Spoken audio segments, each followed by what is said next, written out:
चीन ने दी भारत को धमकी। चाइना वापस से अपनी गुंडागर्दी पे उतर आया है, जहां पे चाइना ने साफ तौर पे भारत से कह दिया है कि अगर वो तिब्बत के साथ कोई भी रिलेशन रखेंगे या फिर तिब्बत कार्ड खेलने की कोशिश करेंगे जियोपॉलिटिक्स में, तो फिर बिल्कुल भी अच्छा नहीं होगा। यहाँ तक कि जो इंडिया चाइना के रिलेशन धीरे धीरे करके इंप्रूव हो रहे हैं, वो भी पूरी ही तरीके से खत्म हो जाएंगे। लेकिन अचानक से चाइना ऐसी धमकियां क्यों देने लगा, आइए इसे समझते हैं। तो लगभग सारे ही इंटरनेशनल न्यूज पोर्टल ने इस चीज को कवर किया है, किस तरीके से चाइना ने भारत को धमकी दी है। चाइना ने कहा है कि अगर आप तिब्बत के इश्यू को लेकर कोई भी टिप्पणी करते हैं जो कि चाइना के अगेंस्ट है, तो फिर ये भारत और चाइना के जो बायलैटरल रिलेशन है इसको पूरी तरीके से ध्वस्त कर देगी। चाइना की जो एम्बेसी है इंडिया में, उनके द्वारा एक लंबा चौड़ा पोस्ट भी लिखा गया है। आइए पहले इसे समझते हैं। तो ये इनके ट्वीट की समरी है। तो इनका कहना है कि जो कोई भी इंडियंस जो कि गवर्नमेंट में एक पोस्ट साझा करते हैं, वो दलाई लामा के री इनकारनेशन के ऊपर कुछ भी कहेंगे तो हम इसे इंडिया का ऑफिशियल स्टैंड नहीं मानेंगे। तो अब सवाल ये आता है कि कौन से इंडियन मिनिस्टर ने दलाई लामा के ऊपर कमेंट किया। तो अभी कुछ दिन पहले ही दलाई लामा ने अपने 90th बर्थडे को सेलिब्रेट किया है, जहाँ पे कई सारे इंडियन सीनियर मिनिस्टर्स ने भी उसको अटेंड किया, जिसमें से किरण रिजिजू जो कि हमारे यूनियन मिनिस्टर है और आसाम के सीएम, इनका भी नाम शुमार है। तो अब ये लोग करते क्या है, ये वहां पर जाते हैं और कुछ कमेंट्स कर देते हैं, जैसे कि the decision about his reincarnation should follow tradition and made by him alone, no one else has the right. इसका मतलब ये है कि चाइना के पास कोई भी राइट नहीं है दलाई लामा के री इनकारनेशन को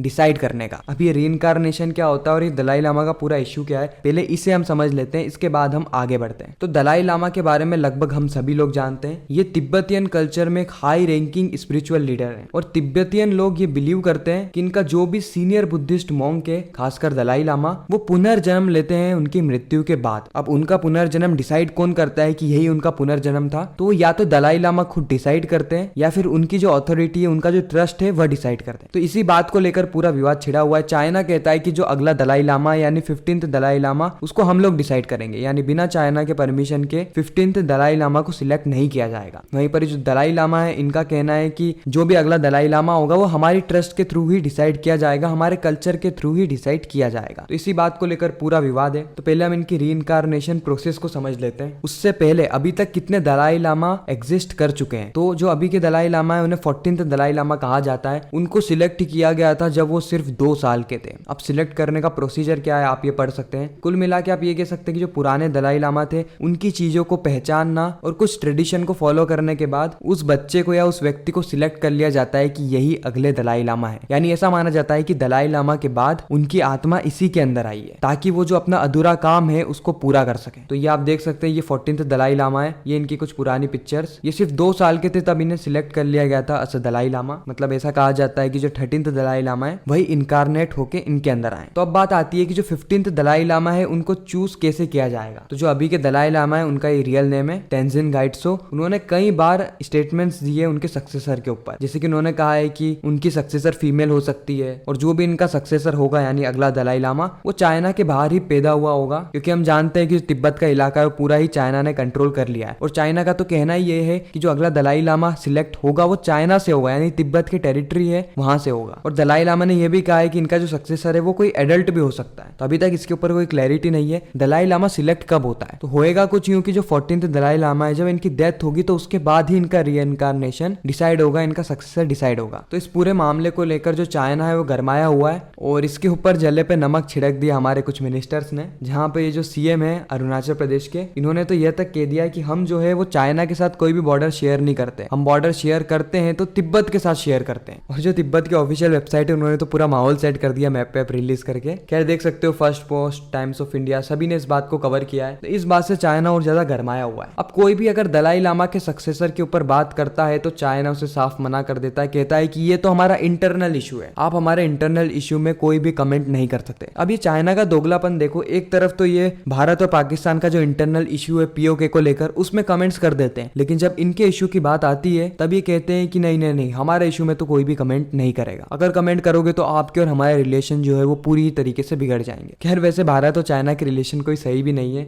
2020 का जो गलवान इंसिडेंट हुआ था, उसके बाद हमारे जो रिलेशन है वो पूरी ही तरीके से डिस्ट्रॉय हो गए थे। लेकिन अभी पिछले 1 से 2 साल के अंदर थोड़े बहुत रिलेशन इंप्रूव होने आए हैं और चाइना इसी बात की धमकी दे रहा है कि अगर ऐसा ही चलता रहा तो जो हमारे वो रिलेशन है वो पूरी ही तरीके से खत्म हो जाएंगे। एक चाइना को एडवांटेज ये है कि भारत की जो सरकार है, उन्होंने पास्ट में एक पॉलिटिकल कमिटमेंट दे रखी है चाइना को, यानी जो तिब्बत है इसे चाइना का ही पार्ट मान रखा है। तो ये एक हमारे लिए सही चीज नहीं है। पास्ट में हमने कुछ गलतियां करी है, उसको हम अभी भी भुगत रहे हैं। ये लोग जो तिब्बत है उसको शियांग रीजन कहते हैं, और इनका ये कहना है कि हमारा जो शियांग रीजन है उसके अंदर हम प्रोटेक्ट करते हैं ट्रेडिशन, कस्टम्स एंड हेरिटेज को। वो पूरी दुनिया जानती है कि किस तरीके से प्रोटेक्ट करते हैं। अगर इतना प्रोटेक्ट करके रखते हैं तो 70,000 तिब्बतियंस तिब्बत को छोड़ के भारत में नहीं आते। यहाँ तक कि जो तिब्बतियन लोगों के सबसे स्पिरिचुअल लीडर है, हाई रैंकिंग लीडर, उनको भारत भागकर नहीं आना पड़ता। तो इसी इश्यू को लेकर थोड़ी भारत और चाइना के बीच में गर्माहट चल रही है। तो प्रधानमंत्री मोदी ने चाइना के जले पे नमक छिड़कते हुए दलाई लामा को 90th बर्थडे पर विश करा, एक लंबी चौड़ी ट्विटर पोस्ट लिखकर। खैर ये इशू अभी इंपॉर्टेंट क्यों है? क्योंकि ऐसा इसीलिए क्योंकि 2020 के बाद पहली बार भारत के कोई बड़े मिनिस्टर चाइना में गए हैं। एस जयशंकर ये हालांकि गए तो एससीओ मीटिंग को लेकर है, लेकिन उससे पहले ही चाइना ने स्टेटमेंट दे दी कि अगर ये सब चलता रहा तो फिर हमारे जो रिलेशन है वो इंप्रूव नहीं होंगे। 2020 के बाद से भारत चाइना के रिलेशन लगभग खत्म होने आ गए थे। बहुत बार यहाँ पे ट्राई किया गया कि जो रिलेशन है वापस ठीक हो जाए, जो बॉर्डर का इश्यू है वो सॉल्व हो जाए, लेकिन ऐसा नहीं हुआ। तो जो ये एससीओ मीटिंग है ये बहुत ज्यादा इंपॉर्टेंट रहेगी इस बार भारत चाइना के रिलेशन के लिए। मैं इस एससीओ मीटिंग को पूरी ही तरीके से कवर करने वाला हूँ। तो ऐसी geopolitical related news in depth में जानने के लिए हमारे चैनल को सब्सक्राइब जरूर करें। बाकी मैं मिलता हूँ किसी नेक्स्ट इंटरेस्टिंग वीडियो में, जब तक के लिए गुड बाय।